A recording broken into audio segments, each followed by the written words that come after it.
Donald Trump says his wife Melania truly loves being the First Lady, which is the surest sign yet that Melania Trump fucking hates being the First Lady. On Monday, Melania revealed her White House holiday decorations, floating through the East Wing in all white like a distressed spirit trapped between worlds.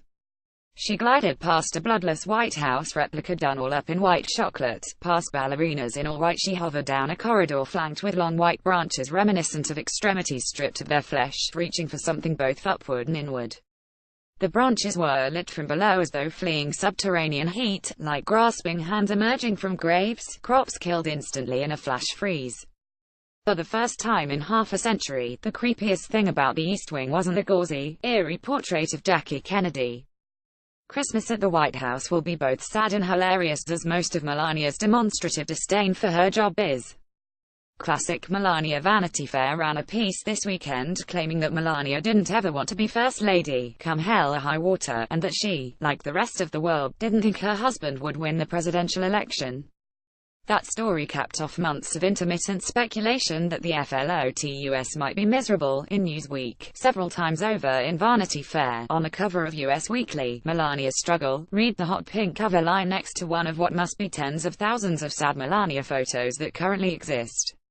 What could it have been that tipped the media off? The constant scowling, the fact that the First Lady dragged her feet for 5 months before moving in with her husband.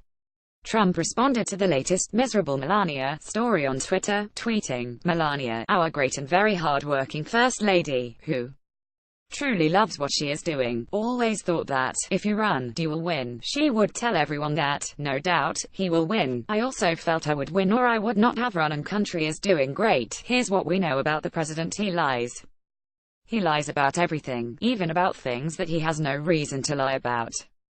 He lies about how many Twitter followers he has. He lies about being under investigation for ties to Russia. He lies about whether things he said on videotape were things that he actually said.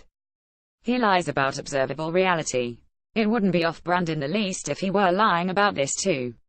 Melania has every reason to feel forlorn. Her husband seems to dote on his daughter with a sort of affection normal people reserve for their spouses. He uprooted the life of her and her child in pursuit of the ultimate vanity project gone out of hand, from a gilded penthouse in the New York City sky to a stone prison in a Virginia Maryland swamp.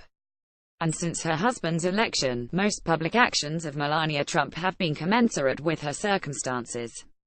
They've read like a cry for help, the hand-slapping, the wincing smile, the sleeves that keep getting crazier and crazier, as if an outward manifestation, a human spirit resigned to entropic misery.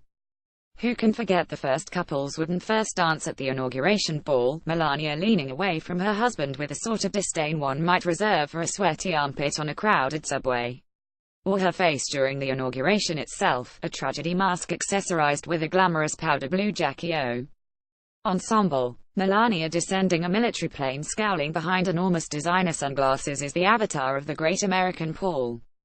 The Vanity Fair story that set the president off claims that Melania is settling into her role as First Lady.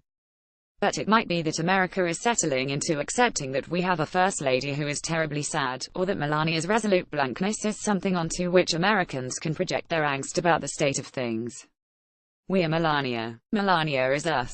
At the very least, Melania's corridor of holiday sadness has given us a nice preview of what the world will look like post-nuclear holocaust. God bless us, everyone.